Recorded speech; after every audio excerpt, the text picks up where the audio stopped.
C'est à l'appel du peuple de Bossuet, exaspéré par tant d'insouciance, de paradoxes, que nous, l'Assemblée constituante, sommes ici en ce 2 juin 1989 pour juger du degré de culpabilité de ces deux opposants à la République naissante, ici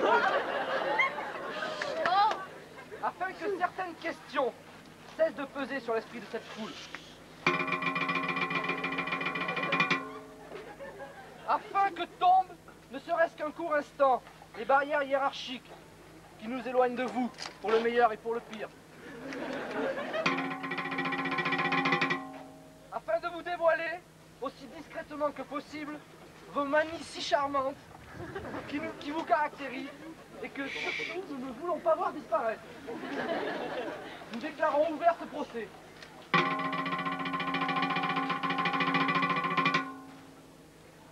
Citoyenne Josiane, vous êtes accusée de course effrénée, entraînant l'essoufflement des gens qui vous regardent.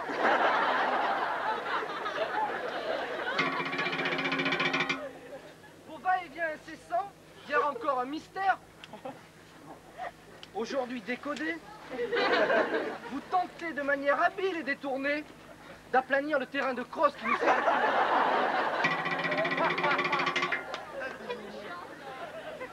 Vous n'êtes immobile que dans votre bureau où s'engouffre, par la porte toujours grande ouverte, le vent glacial des problèmes et des contrariétés. La fréquence du cliquetis de vos talons en avertit plus d'un sur le degré de votre colère. Mais trop tard, vous surprenez sur le vif et c'est cuit. Pourtant, votre travail ne se réduit pas à la répression. Votre blouse blanche fait dire de vous que vous accouchez des esprits à l'instar de Socrate. Vous combattez sans cesse le temps en lui opposant la vitesse. Vous jouez de l'avenir comme des pétales d'une marguerite que vous égrenez. Preuve assez favorable, favorable, très favorable.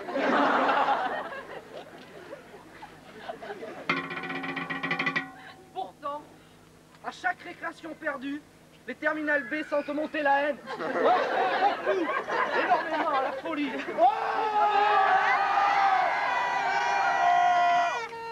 Tous, oubliez bien vite.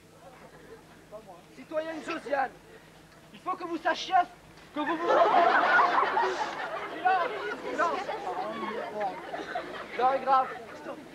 Citoyenne Josiane, il faut que vous sachiez que vos vouvoiements vous font vous emmêlasser dans vos subjonctifs imparfaits. Mais la politesse avec vous est toujours de rigueur. Nous vous condamnons, après examen des charges qui pèsent sur vous, à cesser de vous miner à la tâche et à méditer chaque soir la maxime célèbre. Rien ne sert de courir. Il faut partir courir.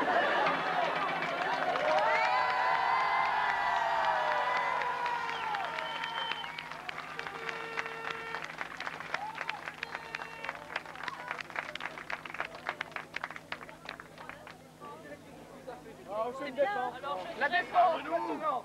Je dirais simplement que le nom de Josiane est erroné. Je m'appelle Marianne.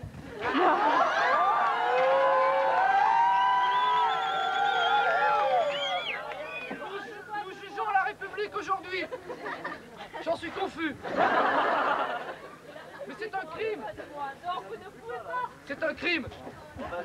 Vous êtes acquitté, citoyenne Josiane, avec nos excuses. Non.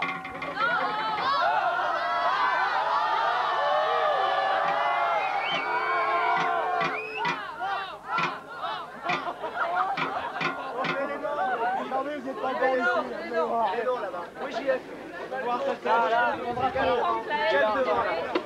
Peut-être que je porte dans la balle.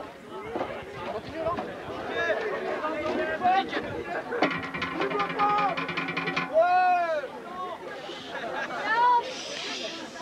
Daniel, c'est présent devant les accusés, car il a été prouvé sa culpabilité. En effet, il a été aperçu en compagnie de la citoyenne Josiane, en train de fomenter des complots appelés dans leur jargon conseil de classe. C'est là une atteinte à la République.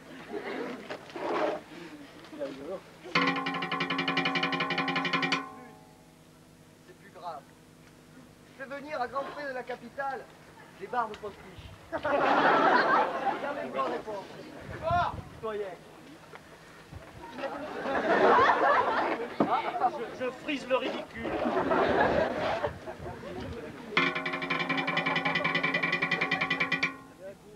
Votre éloquence, c'est de vous l'homme phare que l'on écoute, que l'on suit à l'image de la main tendue de la Statue de la Liberté. C'est moi qui pique mon phare là maintenant. Symbole d'un pays qui vous fait rêver.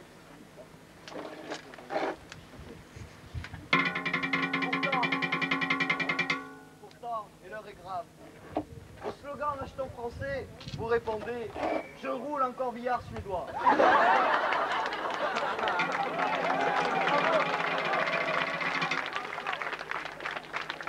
La citoyenne Josiane, quant à elle... Est-ce que j'aurais droit à une bière là, non? La citoyenne Josiane, quant à elle, a choisi une marque française. Mais elle roule à tombeau ouvert. Que dire de plus? Votre téléphone ne vous quitte jamais.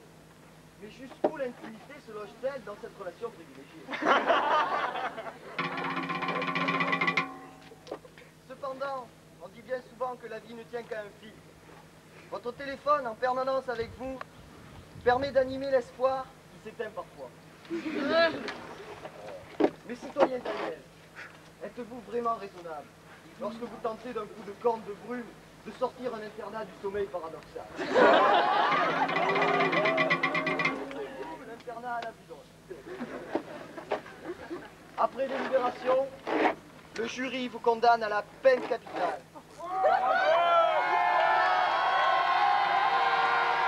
Et qui se déguise, cela ne se fait pas. Nous terminerons sur un cas à part, celui du citoyen Philippe, qui, pour de viles manières, a tenté de s'approprier l'idée de ce procès.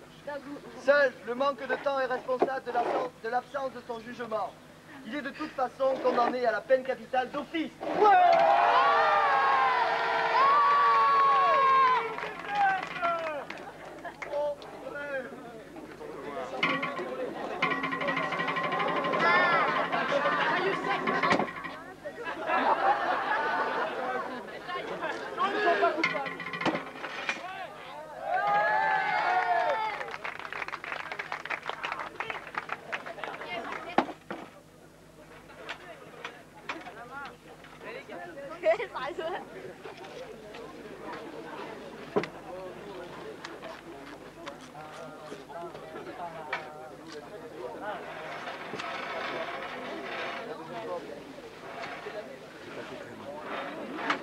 Chacha, ton drapeau.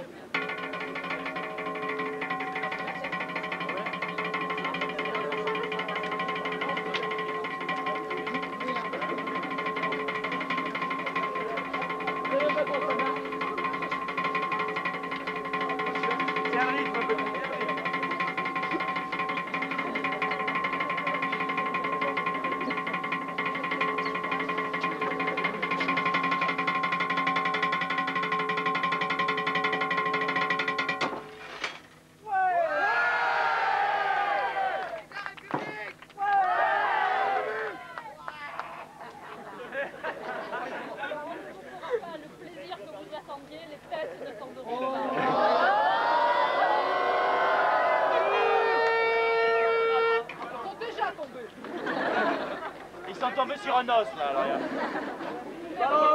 Merci. Bravo, bravo.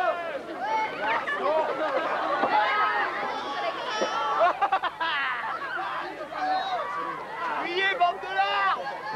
Protégez les appareils.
Attendez, après c'est tout ça qui manque.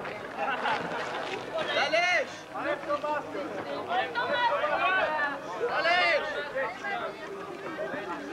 Tu enlèves ça, on ne veut rien. Eh ben, on va immortaliser mon salon. Maladie alors! Les tétés, les tétés, la la la, les tétés, les tétés, la la la. Alors, ça y est. C'est bien, ils ont tout suivi.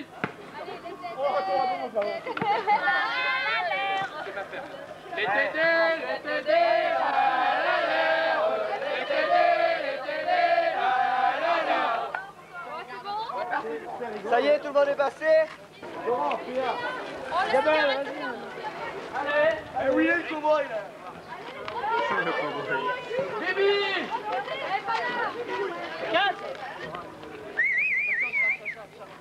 Attends, tu vois la caméra? Tu la vois la caméra? Eh, mais toi, je joue! Je bouge pas, mais sur ton champ, voilà. Laurent, et vous,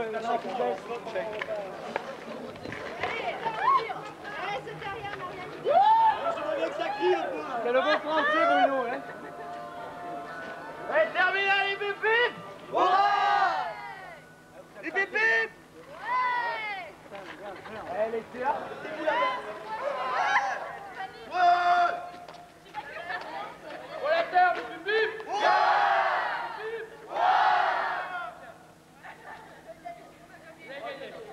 Allez! Il passe au plein milieu du jeu. Hermé, là? C'est Hermé? Vous êtes pas beau, hein? Et on a plus où? Vous êtes pas beau. Bon, qui sont pas beaux les quatre là-bas? On est terminal, bip bip! Ouais!